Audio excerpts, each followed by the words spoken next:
ወደ ቀዳሚው ዜና እናልፋለን። እንደ ሀገር የጋራ ግብ ከያዝን የሀገራችንን ሕልውናን ጠብቀን የጋራ ድል እንደምንቀዳጅ ምንም ጥርጥር የለውም ሲሉ ጠቅላይ ሚኒስትር አብይ አህመድ ገለጹ።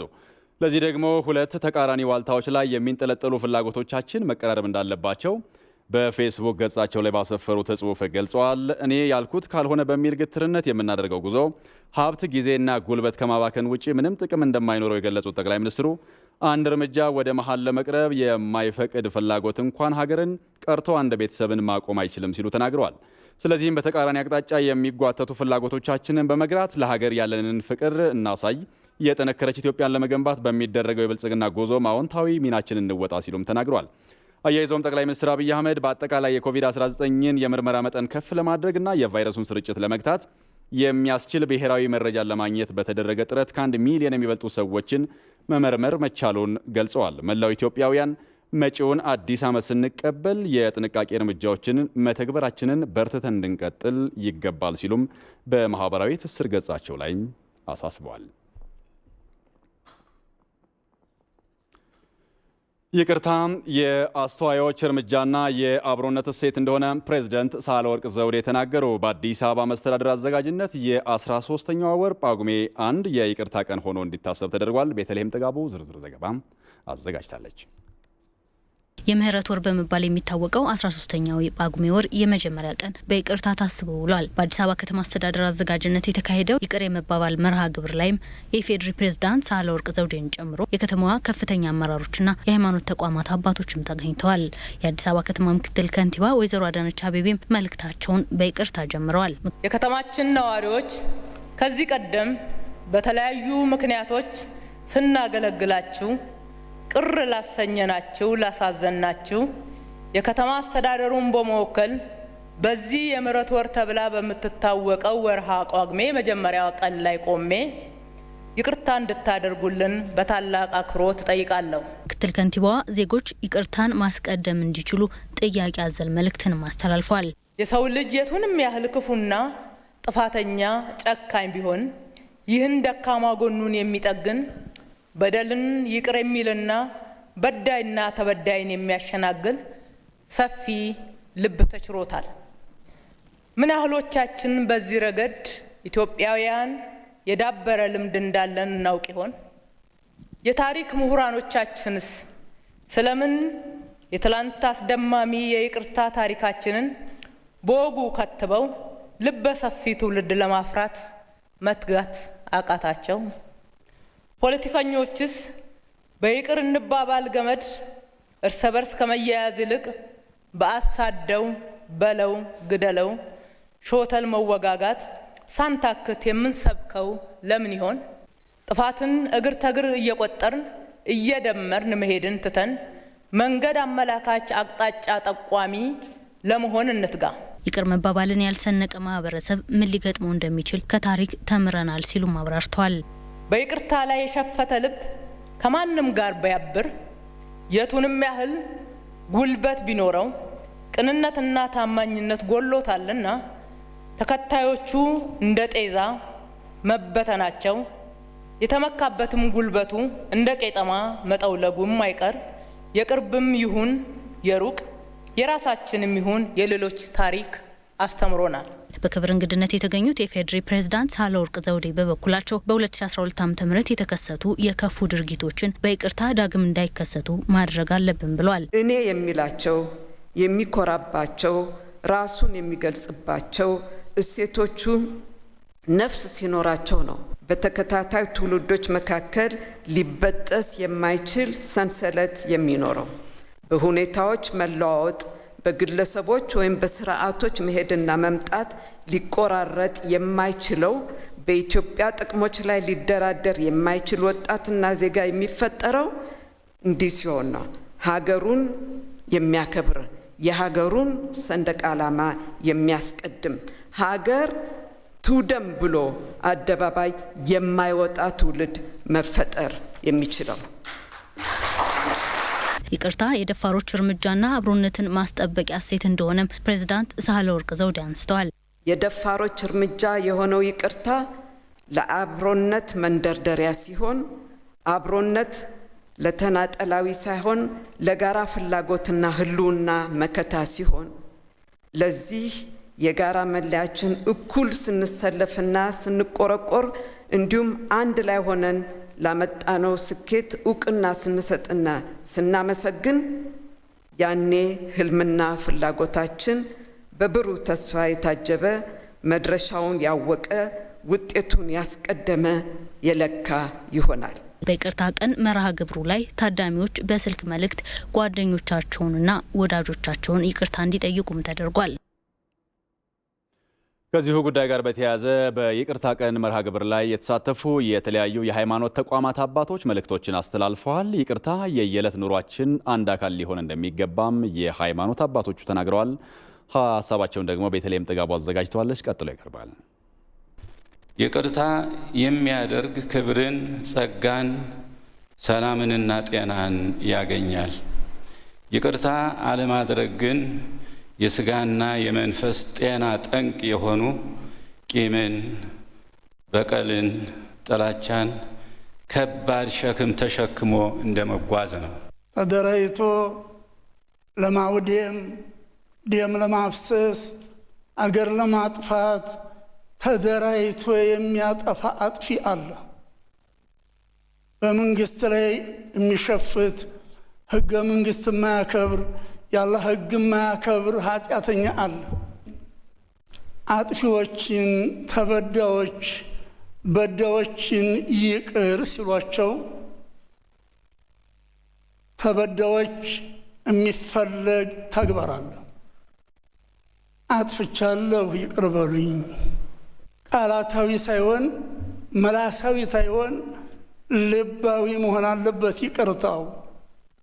በማሰብ የሰራነውን፣ በመናገር የበደልነውን፣ በማድረግ ያሳዘንነውን፣ ባለማድረግም ልናደርግ ሲገባን የዘለልነውን በማሰብ ህሊናችንን መርምረን ሁል ጊዜ ይቅርታ መባባል አለብን። ለብዙ የሀገራችን ህዝቦች ተደጋግፈው ተረዳድተው እንዳይኖሩ፣ ደህንነታቸውን እንዳይጠበቅ፣ ወልደው ከከበሩበት፣ ሰርተው ካተረፉበት ቀያቸው ስደት፣ ሞት፣ ጥፋትና ውድመት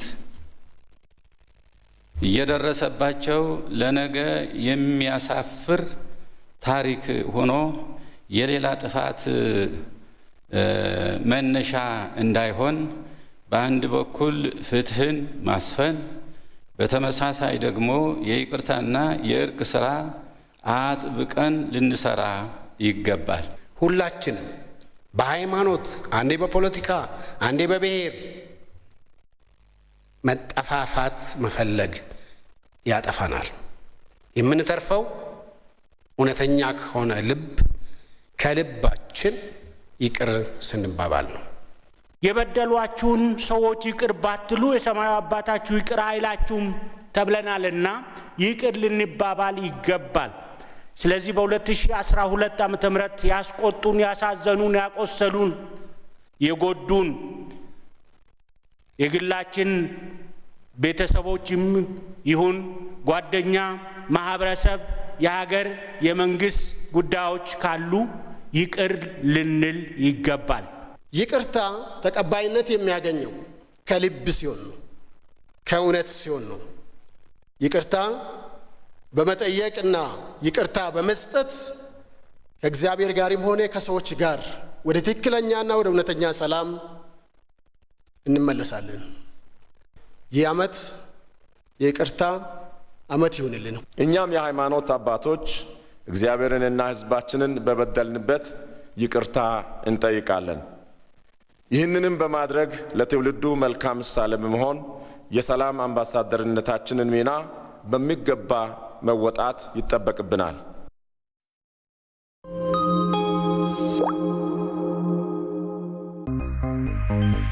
አያልቅባት እማመላ አያንስባት ምን ባይሞላ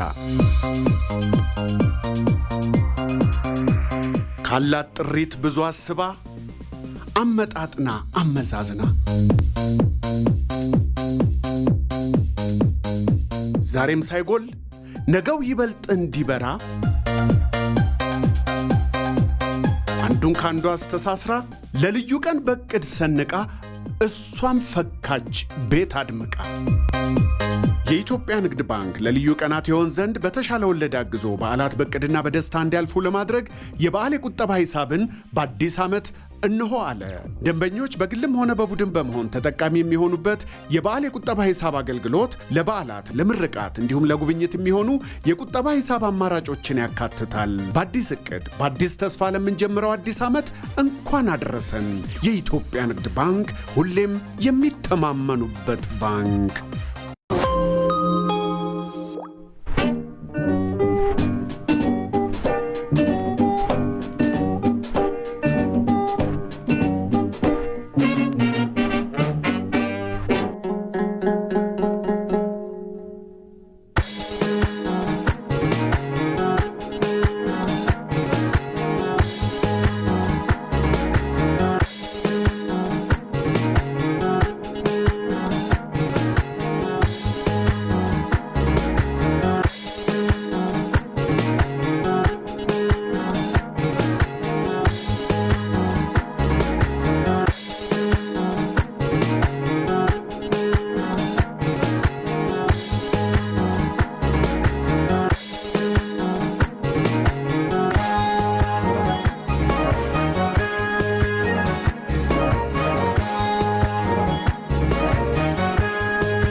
ከኢቲቪ ዜናው እንደቀጠለ ነው። በአዲስ ዓመት የዋዜማ አካባቢን ከቆሻሻ ማጽዳት ውስጥን ደግሞ ከጥላቻ ማጽዳት እንደሚገባ የአዲስ አበባ ምክትል ከንቲባ አዳነች አቤቤ ተናግረዋል። ምክትል ከንቲባ አዳነች አቤቤ በመስቀል አደባባይ በመገኘት የመንገድ ዳር ብረቶችን የማጽዳትና ኬሚካል የመርጨት ስራን አከናውነዋል። የጽዳት ዘመቻው የይቅርታ ቀንን በማስመልከት ህብረተሰቡ ራሱን ከቂምና አካባቢውን ከቆሻሻ ማጽዳትን ዓላማ ያደረገ ነውም ብለዋል። አካባቢያችንን ከቆሻሻ ውስጣችንን ከጥላቻ እናጽዳ ሲሉ ወይዘሮ አዳነች አቤቤም በማስጀመሪያ መርሃ ግብሩ ላይ ተናግረዋል። ከቆሻሻና ከተለያየ ተዋሲያን ብቻ ራሳችንን አጽድተን ከኮቪድ መከላከል ሳይሆን ውስጣችንንም ከጥላቻ፣ ከቂም፣ ከበቀል፣ ከመራራቅ አርቀን አዲሱን ዓመት በይቅርታ፣ በአብሮነት፣ በፍቅር አንድ ላይ ሆነን እንድንቀበለው ለማስጀመር የተዘጋጀ ፕሮግራም ነውና ሁላችንም በያለንበት ይህንን ታላቅና የተቀደሰ ትልቅ ዓላማ ያለውን ፕሮግራም መነሻ በማድረግ ዓመቱን ሙሉ በዚህ ፕሮግራም ታሳቢነት መሰረት ራሳችንን ከጥላቻ እያራቅን እርስ በርስ ተቀራርበን አብሮነታችንን ጽኑ መሰረት ላይ እያቆምን እንድንዘልቀው ላለሁኝ ፕሮግራሙ በይፋ ተከፍቷል። አመሰግናለሁ። የከተማችን ነዋሪዎችም በአካልም በመንፈስም ከሚያራርቀው ጥላቻ ተላቀው በህብረት ለመሻገር ይቅርታ እንዲደራረጉና አካባቢያቸውንም እንዲያጸዱ አሳስበዋል። በመርሃ ግብሩ ላይ አፈ ጉባኤ ወይዘሮ አበበች ነጋሽን ጨምሮ የከተማ አስተዳደሩ የካቢኔ አባላትና በጎ ፈቃደኛ ወጣቶች ተሳታፊ ሆነዋል። በይቅርታ ውስጥ ሰላምና መሻገር ያለ በመሆኑ ህብረተሰቡ ይቅር የመባባል ባህሉን ሁልጊዜም እሴቱ ሊያደርገው እንደሚገባም የቦሌ ክፍለ ከተማ አስተዳደር ምክትል ዋና ስራ አስፈጻሚ አቶ ጥላሁን ፈቃዱ ጥሪ ያቀረቡ። የይቅርታ ቀን በቦሌ ክፍለ ከተማ አስተዳደር የሃይማኖት አባቶች፣ የሀገር ሽማግሌዎች፣ ወጣቶችና የተለያዩ የህብረተሰብ ክፍሎች በተገኙበት ይቅር በመባባል በድምቀት ተከብሯል። የክፍለ ከተማው ምክትል ዋና ስራ አስፈጻሚ አቶ ጥላሁን ፈቃዱ በበዓሉ ላይ ባደረጉት ንግግር ይቅርታ በሁሉም እምነቶች ትልቅ ስፍራ የሚሰጠው እሴት መሆኑን በማንሳት በይቅርታ ሰላምና መሻገር አለ ሲሉም ተናግረዋል። በስነ ስርዓቱ ላይ አቶ ጥላሁን ፈቃዱና የዩኒቨርሲቲ ምሩቃን ወጣቶች የሃይማኖት አባቶችን እግር በማጠብና ጉልበት በመሳም ይቅርታ ጠይቀዋል።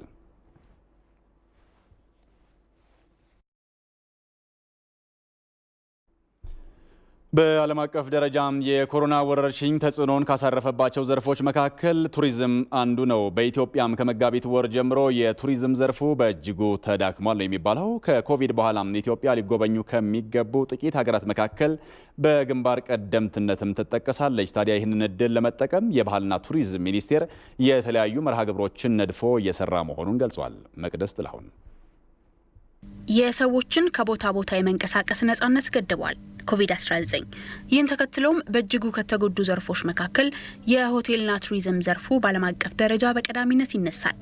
በመገባደድ ላይ የሚገኘው 2012 ግን ለቱሪዝም ዘርፉ እንደ ዓለም ካጋጠመው ፈተና ባሻገር በርካታ ስኬቶች የተመዘገቡበት ወቅት መሆኑን ነው የባህልና ቱሪዝም ሚኒስቴር የሚገልጸው።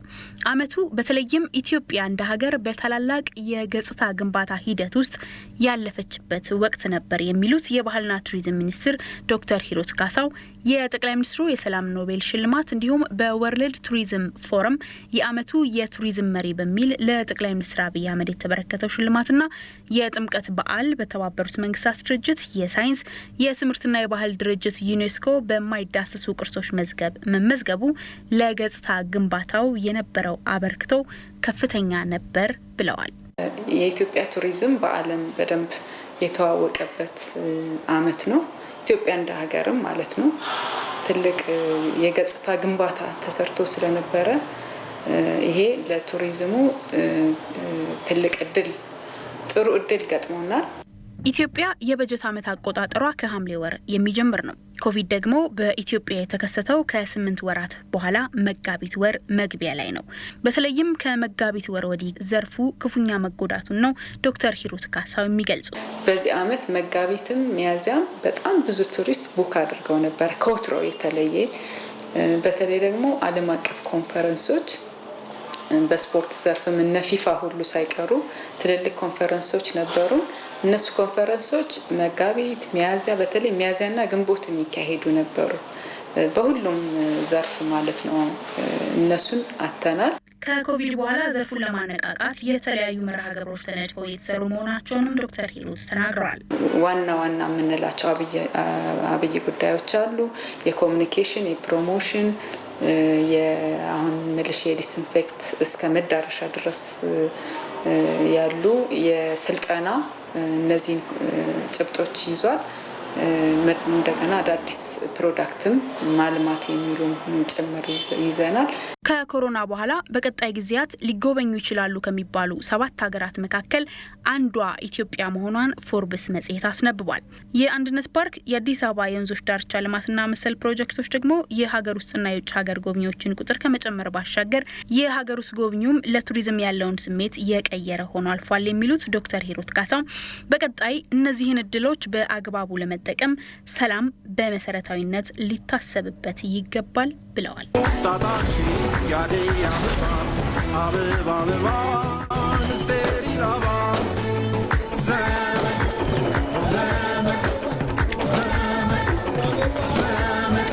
እንኳን ለ2013 በሰላም አደረሳችሁ።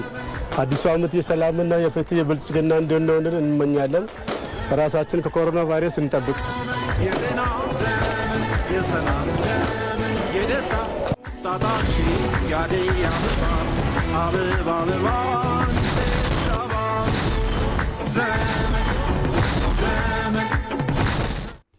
በህዳሴው ግድብ ላይ የታየው ስኬት የኢትዮጵያውያን የተባበረ የዲፕሎማሲ ስራ ውጤት መሆኑን ባለሙያዎች ተናገሩ። የግብፅን ተለዋዋጭ ባህሪ ለመመከት በአዲሱ ዓመትም ኢትዮጵያውያን ሊተጉ ይገባል ተብሏል።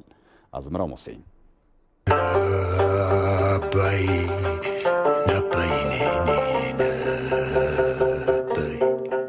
ዲፕሎማሲ ዳገትና ቁልቁለት የታየበት የኢትዮጵያ የህዳሴ ግድብ ተደራዳሪዎች ዓለም አቀፍ ህጎችን ተከትለው አሳማኝ የድርድር ጉዞዎችን ያደረጉበት፣ በአባይ ጉዳይ ብሔራዊ ጥቅምን ለማስከበር የህዝብና የመንግስት የአንድነት ሰልፍ የነገሰበት፣ የአባይ ጠብታ ውሃ በኢትዮጵያ እንዳይነካ የሚለውን የግብፅ ያልተገራና የቆየ አቋም በህዳሴው ግድብ የአባይን ውሃ በመያዝ መብት እንዳለን ያሳየንበት ዓመት ነው 2012። ይህ የኢትዮጵያ ህጋዊና የተገባ አቋምና ስኬት ለተቀሩት የላይኛው ተፋሰስ ሀገራትም በግብፅ ማስፈራሪያና የዲፕሎማሲ ጫና ከገቡበት ቁዘማ ሊያስወጣ የሚችል የዓመቱ ድል ነው። ይሄኛው ውሃ ሲሞላ እንግዲህ አንድም ኮሽታ በዓለም ላይ አልተደመጠም። ኢትዮጵያውያን ብዙም አልተወራጩም። ኦንሊ ቲንግ የተደረገው ነገር የምንፈልገውን የውሃ ኮታ ዘንድሮ ሞልተናል ተብሎ አናውንስ ተደረገ። ግብጾችም ከዛ በኋላ ያሳዩት የመወራጨት ብዙም የሚባል አይደለም እና ይሄ ትልቅ ስኬት ነው። ግብጽ የአባይ ተፋሰስ ሀገራት በአፍሪካ እንደመገኘታቸው የአባይን ጉዳይ በአፍሪካ ህብረት እንዲዳኝ ከመፈለግ ይልቅ አረብ ሊግን ኢትዮጵያ ላይ ግፊት እንዲያደርግ የሰራችው ስራም በኢትዮጵያውያን የጋራ ትብብር ተጽዕኖውን መቀነስ የተቻለበት ዓመት ሆኗል 2012። በቅርብ ጊዜ ነው ከቅርብ ጊዜ በፊት ለአረቦቹ ሊደርስ በሚችል ሊገባቸው በሚችል ቋንቋዎች ይህንን ሀቅ ማሳወቅና ማስተላለፍ የተጀመረው ጥረቱ ማለት ነውና በፊት የነበረውና አሁን በጣም ልዩነት አለው። ግብጾች አሁን ቆጠብ ማለት ጀምረዋል። ማለት የሚናገሩት አሳማኝ ከኛ በኩል የሚቀርበው ምላሽ የሚያሳጣቸው ነው። አሁን የኛን ጎን የኛን ሀሳብ ማወቅ መቻል ጀምረዋል። ዳር ደርሰዋል ማለት አይደለም፣ ግን ቢሆንም ፍንጭ ይታያል። እናም የታየው የኢትዮጵያውያን የተባበረ ክንድ ግብጽ እንደምትለው ኢትዮጵያ በአባይ ጉዳይ በዳይ ሳትሆን ተበዳይ የውሃ ማማ እንጂ የዚህ ተጠቃሚ ያልሆነች እንዲሁም በአባይ ላይ መልማት ከድህነት ለመውጣት እንጂ የተፋሰሱን ሀገራት ለማወክ አለመሆኑን ለዓለም ያስረዳበት ዓመት ነው 2012። በአዲሱ ዓመት ኢትዮጵያ ከህዳሴው ግድብ የኤሌክትሪክ ብርሃን እንደምታገኝ ሁሉ ግብጽም በተለመደው ተለዋዋጭ ባህሪዋ ኢትዮጵያን መፈተኑ አይቀርምና የዲፕሎማሲውና የህዝብ አንድነቱ ከፍ ሊል የሚገባ መሆኑ ነው በባለሙያዎች የሚገለጸው። የሰው የእውቀት የአጋጣሚ ድሆች አይደለም እና እነዚህን ሁሉ አጣምረን ማስረዳት መቻል አለብንና ማቋረጥ የለብን። አሁን ግብጾች እንደዚህ ሆኗል ሞላን በሚለው አይደለም። እስከ መጨረሻው ድረስ የድርሻችን አዲስ ስምምነት ወይ የተጀመረው ስምምነት ተጠናቆ ድርሻችንንም አውቀን መብታችንንም ማስከበር የምንችልበት ደረጃ እስክንደርስ ድረስ መቀጠል አለብን። በ2012 ዓ.ም በታላቁ ህዳሴ ግድብ የታየው ታላቅ ስኬት ብሔራዊ ጥቅምን አሳልፎ ስላለመስጠት አብዝቶ የሚናገር ነው። እናም አዲሱ ዓመትም ለብሔራዊ ጥቅም ዘብ የምንቆምበትና የዚህን ትውልድ ታላቅ አሻራ የሆነውን የህዳሴውን ግድብ ዳር ለማድረስ በጋራ የምንረባረብበት ዓመት እንደሚሆን ይጠበቃል።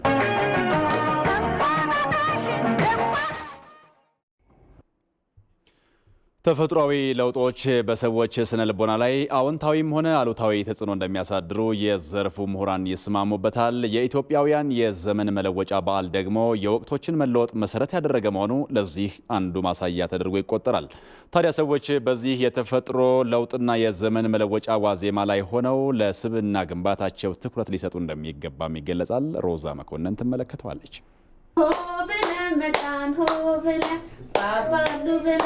ገሊላ ያዕቆብ ትባላለች። በአንድ የግብረሰናይ ድርጅት ውስጥ ተቀጥራ ትሰራለች። የክረምት ወራትን ስታስብ የእረፍት ስሜት እንደሚሰማት የምትናገረው ገሊላ የበጋ ወቅት አዲስ ተስፋን ከመያዝ ስሜት ጋር የተገናኘ ነው ትላለች። ክረምት ቤት ከማሳለፍ ጋር ብዙ ጊዜ ትምህርት ከመዘጋት ጋር ተያይዞ እንደገና ደግሞ መጽሐፍ ከማንበብ ጋር ነው ማያይዘው። ምክንያቱም ብዙ መወዳቸው መጽሐፎች ያነበብኩት በክረምት ወቅት ነው። በጋም አያይዘው ከአዲስ ነገር ጋር ነው፣ ከአዲስ ተስፋ ጋር ከአዲስ ምዕራፍ ጋር አያይዘዋለሁ በጋ። የሰብአዊ ምህንድስና ባለሙያው አቶ ይፍታይ ማን ያዟል ሰው የተፈጥሮ አካል እንደመሆኑ በአካባቢው ከሚፈጠሩ የትኞቹም ለውጥ ማምለጥ ስለማይቻለው ወቅቶችን ተከትሎ የሚስተዋሉ ጫናዎች የዚህ ውጤቶች መሆናቸውን ይጠቅሳሉ። ያንዳንዱ አካባቢያችን ያለው የጨረቃ መሙላትና መጉደል የሰው ልጅ ውስጣዊ እንቅስቃሴ ላይ ትልቅ የለውጥ ይዘት ይፈጥራል። ከዛ አልፎ ደግሞ እንደ ክረምት እንደ በጋ ፀሐይ ሲኖር ፀሐይ ሳይኖር ጨለማ ቀን እነዚህ ሁላ ለውጦች የሰው ልጅ ሰውነት ላይ አእምሮ ላይ ስሜት ላይ የራሳቸው ተጽዕኖ የራሳቸው ይዘት አላቸው። በተለይ የዘንድሮ ክረምት ከኮቪድ-19 መከሰት በሀገሪቱ በአንዳንድ አካባቢዎች ተከስቶ ከነበረው ግጭትና የክረምቱ ዝናብ ማየል ጋር በተገናኘ ከወትሮ በርትቶ መስተዋሉን የሚገልጹ ቢኖሩም መልካም ነገሮች የታዩበት እንደነበር የሚጋሩም አሉ። ቀድመን የጀመርነው ያክልና በጣም የረዘመብኝ አይነት ስሜት ነው የተሰማኝ። እንደምታውቂው ከሚያዝያ መጋቢት ወር ጀምሮ በቤታችን ተከተን ያለ ነው።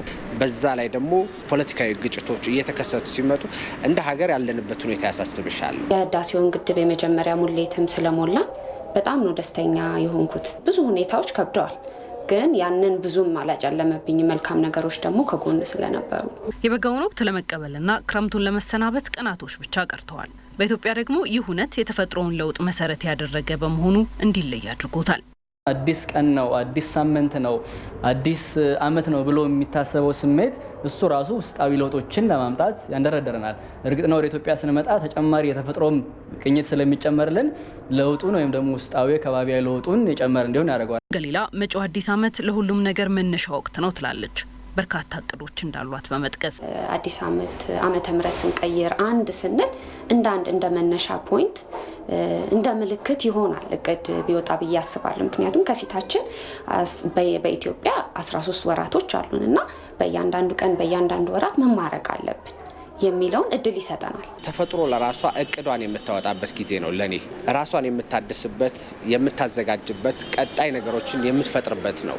ስለዚህ የማደሻ ጊዜያችን ነው ብዬ አስባለሁ። እናም ይህ ከክረምት ወደ በጋ ወቅት የሚደረግ ሽግግር በአዲስ ዓመት ከመታጀቡ ባለፈ ተስፋ መታደስን፣ አመስጋኝነትንና ይቅርባይነትንም የሚያካትት መሆን ይገባዋል። ዛሬ በህይወት ከተነሳው እንደ ሰው ትልቅ ደስ የሚል ነገር ነውና ፈጣሪን፣ ተፈጥሮን፣ አካባቢን ማመስገን ብችል፣ ባለፈው አመት ይዘነው ተሸክመነው ያለ ሰው ላይ ቂም ካለ ይቅር መባባልን በር መክፈት ብንችል፣ በህይወታችን አካባቢያችን ማድረቅ የምንችላቸው ነገሮችን ማድረቅ ብንችል፣ አመቱም ውስጣችንም እንደታደሰ አዲስነት እንደፈጠረ እንሻገራለን ማለት ነው። ዋናው መተንፈስ ነው እንዲሉ በህይወት ቆይቶ ወቅትንና አዲስ አመት መቀየርን ቆሞ መታዘብ ከተቻለ ባለፈው አመት የጎደለን ስብዕና የመገንባት ራስን የማደስ ይቅር መባባልና አብሮ በፍቅርና በመረዳዳት ሀገርን የማሻገር ኃላፊነት ከዜጎች የሚጠበቅ ነው።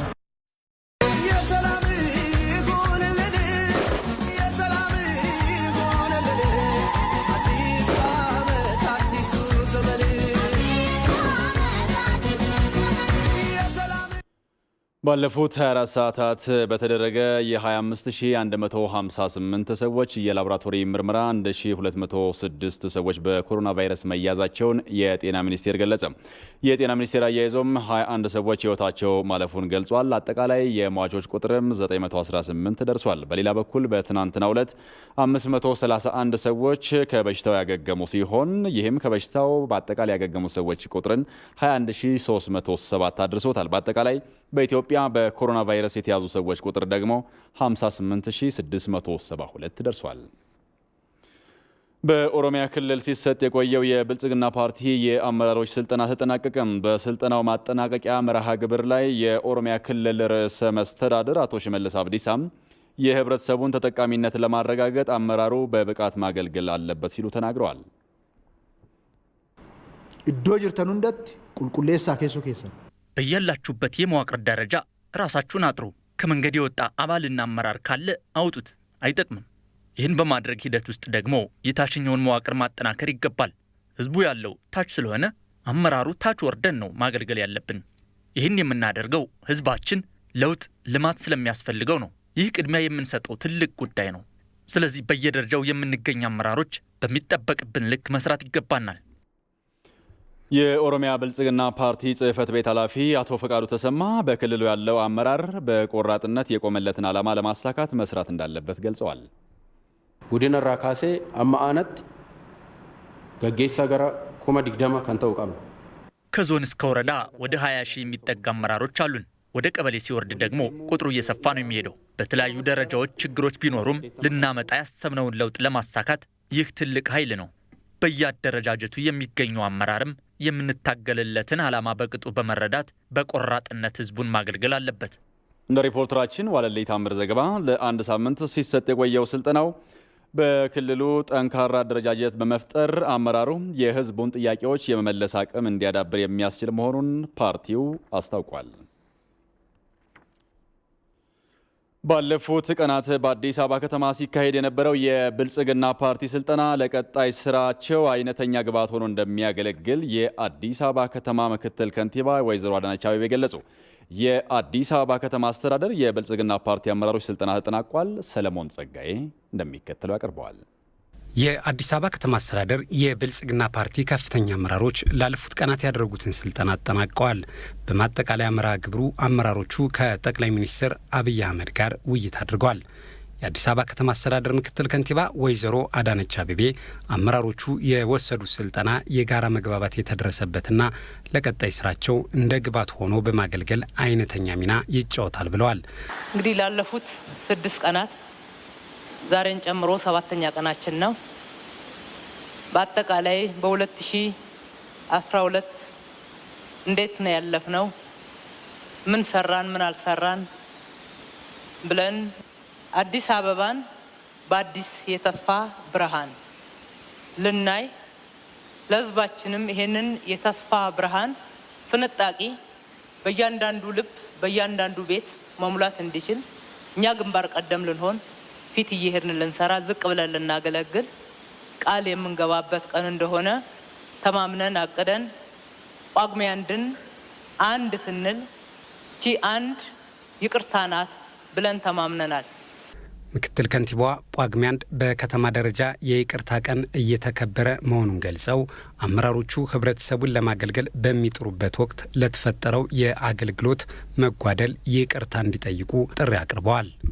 ይሄንን ለህዝባችንም ምሳሌ ልንሆን በእርግጥ ወደ ውስጣችን ካልገባ ካፍ ካላለፈ የተግባርና የምግባር መገለጫዎች ከሌለ እንዲሁ በግጥምም በዘፈንም በተለያየ መንገድ እንደሚገለጠው ሁሉ ይሆንብናልና ዛሬ በአፋችን በተግባራችን ልናደርገው ያቀርነውን ፊት ለፊት እዚህ ቆመን ሁላችንም በአንድ ቃል ይቅርታ እንባባላለን።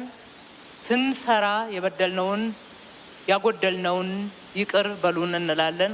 አመራሮቹ ለገበታ ለሀገር ፕሮጀክት የ1 ወር ደሞዛቸውን መስጠታቸው ይታወሳል። አውቀንም ቢሆን ሳናውቅ ልናገላግላችሁ ጎንበስ ቀና ስንል ለበደልናችሁ፣ ቅር ላሰኘናችሁ፣ ላጎደልንባችሁ ዝቅ ብለን ይቅርታ እንጠይቃለን። ሰበርሳችሁም ይቅር ተባባሉ።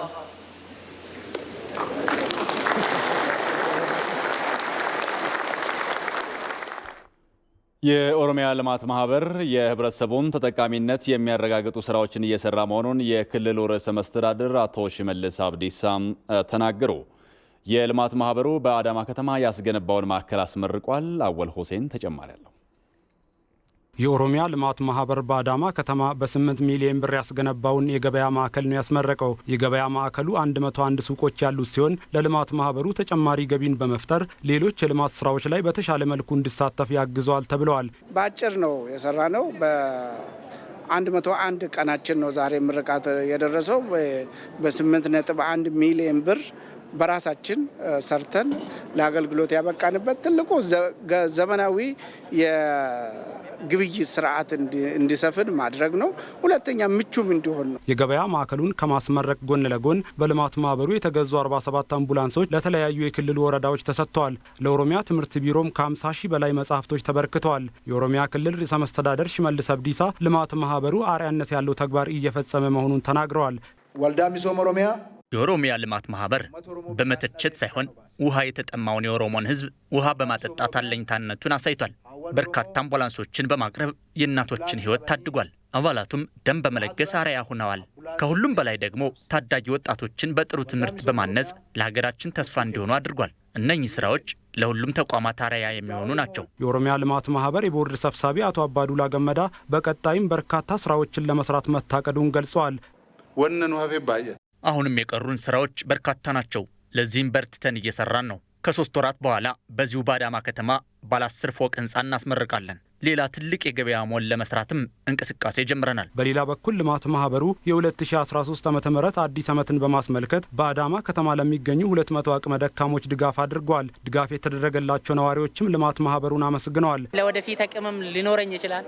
አቅምን ፈጥሬ ይሄን ማህበር እኔም በቃ ከነሱ ጋር የሚተባበርበት መንገድ ነው የሚፈልገው። እኔም እነሱን ለመርዳት እፈልጋለሁ። አሁን ተረዳው፣ ነገ ደግሞ እኔም እነሱን የምረዳበትን መንገድ እፈልጋለሁኝ። እግዚአብሔር ይስጥልን እንላለን፣ እናመሰግናለን። ከዚህ የበለጠ ደግሞ ደሃን የሚያዩበት፣ ደሃን የሚረዱበት አዲሱ ዓመት ደሃን የሚያዩበት፣ ደሃን የሚረዱበት፣ ለህብረተሰቡ የሚያስቡበት የምንበለጽግበት ያድርግልን እንላለሁ። የኦሮሚያ ልማት ማህበር ከተመሰረተ ወደ 3 አስርት ዓመታት የተጠጋ ዕድሜን ያስቆጠረ ሲሆን ከ1800 በላይ ንጹህ የመጠጥ ውሃ ፕሮጀክቶችን፣ ከ800 በላይ ትምህርት ቤቶችን እንዲሁም ከ300 በላይ የጤና ተቋማትን በማስገንባት ለአገልግሎት አብቅተዋል።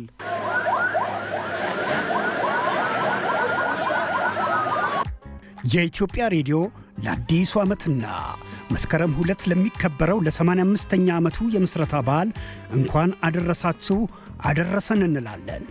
አዲሱ ዓመትንና የምስረታ በዓሉን ምክንያት በማድረግ ልዩ አዝናኝና አስተማሪ ፕሮግራሞችን አዘጋጅተናል። ከጳጉሜ 2 እስከ 5 2012 እንዲሁም መስከረም 1 እና 2 2013 ዓ.ም ይጠብቁን። ምርትና አገልግሎቶን እንዲያስተዋውቁ ተጋብዘዋል። የኢትዮጵያ ሬዲዮ መልካም በዓል።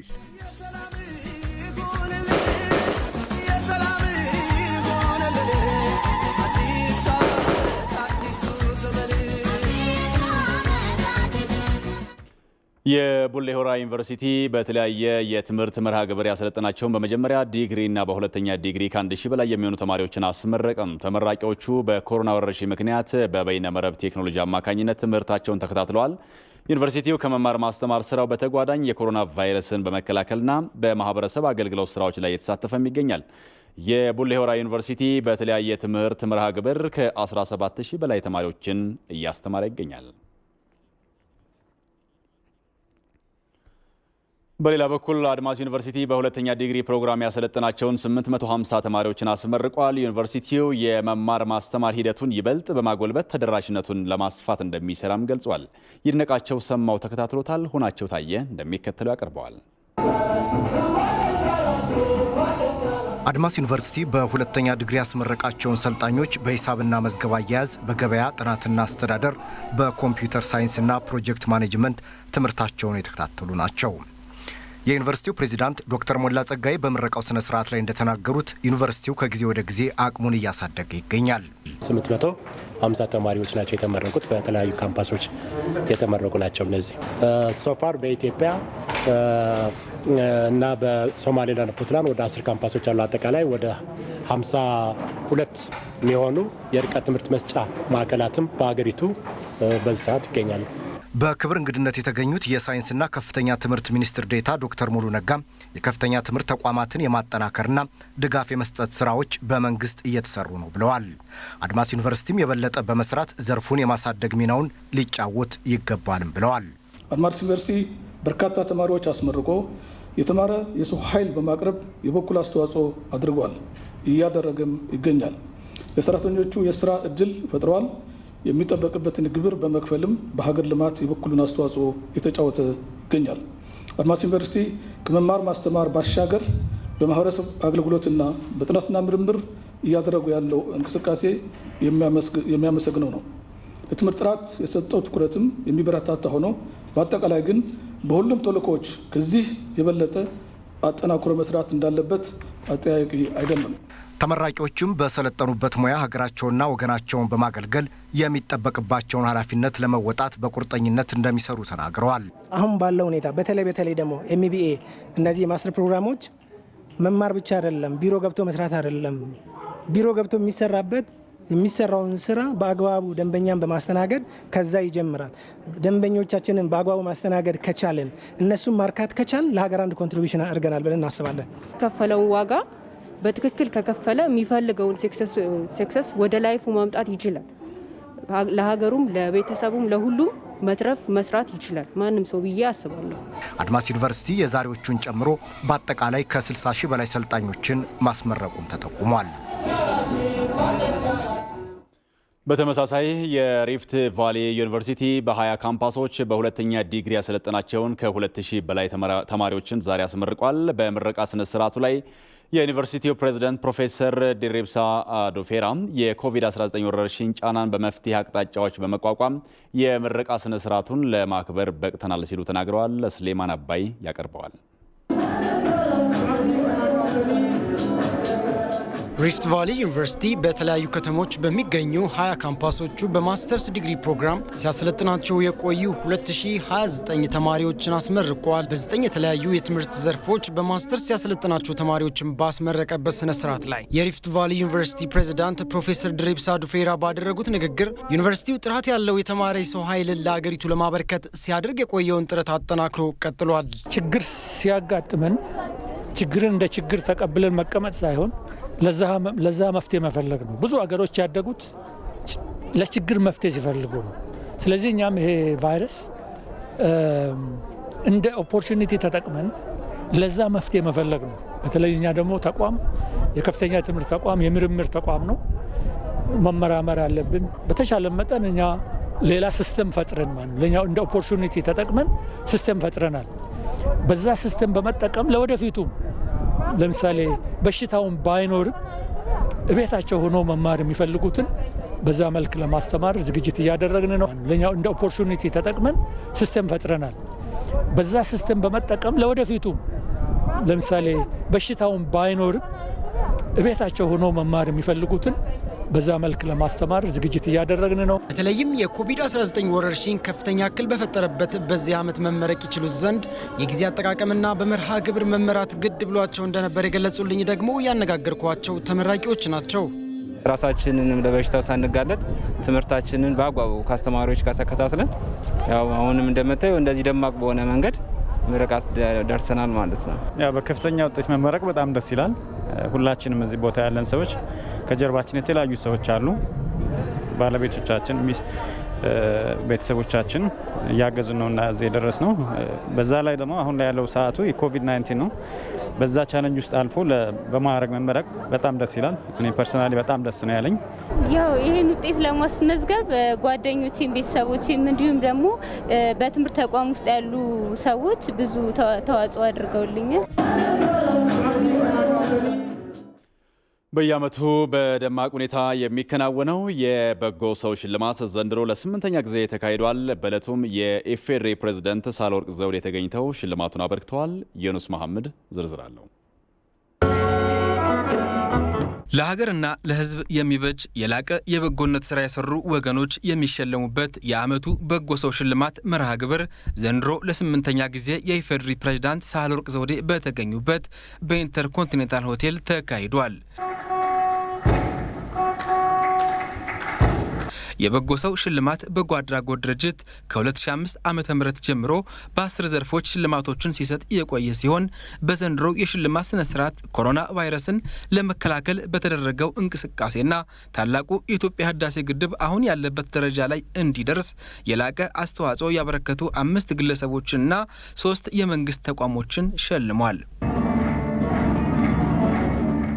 በዚህም መሰረት አቶ ካሊድ ናስር፣ አቶ ኪሮስ አስፋው፣ አቶ ቢንያም ከበደ፣ አቶ ሙሐመድ አልአሩሲ፣ ዶክተር ያዕቆብ አርሳኖ እንዲሁም ኮቪድ-19ን በመዋጋት ላይ የተሰማሩ የኢትዮጵያ ጤና ባለሙያዎችና ድጋፍ ሰጪ ሰራተኞች፣ የታላቁ የኢትዮጵያ ህዳሴ ግድብ ግንባታ ሰራተኞችና ኢትዮ ቴሌኮም 8ኛው የዓመቱ በጎ ሰው ተሸላሚ ሆነዋል። ሀገራችን ዙሪያ ባሉ የጤና ባለሙያዎችና ድጋፍ ሰጪ ሰራተኞች ስም ይህን እውቅና የዓመቱ የበጎ ሽልማት ድርጅት ይህን እውቅና ስለሰጠ ትልቅ አድናቆትና ትልቅ ምስጋና አቀርባለሁ።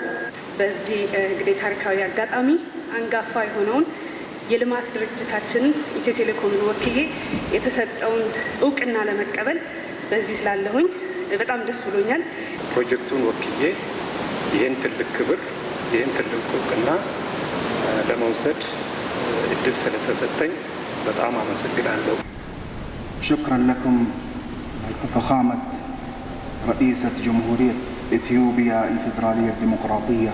የዕለቱ የክብር እንግዳና የሽልማት ስነ ስርዓቱን ያበረከቱት የኢፌዴሪ ፕሬዝዳንት ሳህለወርቅ ዘውዴ አስቸጋሪ ሁኔታዎችን ተቋቁመው ሀገራቸውና ሕዝባቸውን በማገልገል ላይ ያሉ ጀግኖችን መዘከርና እውቅና መስጠት ሊበረታታ የሚገባው ተግባር መሆኑን ተናግረዋል። ጀግኖችን መዘከር፣ ጀግኖችን ለጀግኖች መዘመር፣ ጀግኖችን እውቅና መስጠት በተለይ በህይወት እያሉ በህይወትም ከሌሉ ከመቃብር በላይ የሚቀር ስም ነውና መዘከር በጣም አስፈላጊ ነገር ነው። ዛሬ በእውነቱ እነዚህ 8 ተሸላሚዎች በጣም የሚያኮሩ ናቸው። በእነሱ ትከሻ ላይ ብዙዎች ወደ ላይ ሊወጡ እንደሚችሉ ተስፋ አደርጋለሁ። በጎ ሰዎችን ማፍራት ሌሎች በጎ ሰዎችን ማፍራት ነው የሚል መርህን ያነገበው የበጎ ሰው ሽልማት በጎ አድራጎት ድርጅት እነዚህን በጎ ሰዎችና ተቋማትን ለመሸለም ካሳለፍነው የካቲት 1 እስከ መጋቢት 15 ድረስ ከ200 በላይ ጥቆማዎችን መቀበሉንና የእጩዎችን ታሪክና አበርክቷቸውን በማጥናት ሊሸልም እንደቻለ በድርጅቱ የቦርድ አባላት ተገልጿል።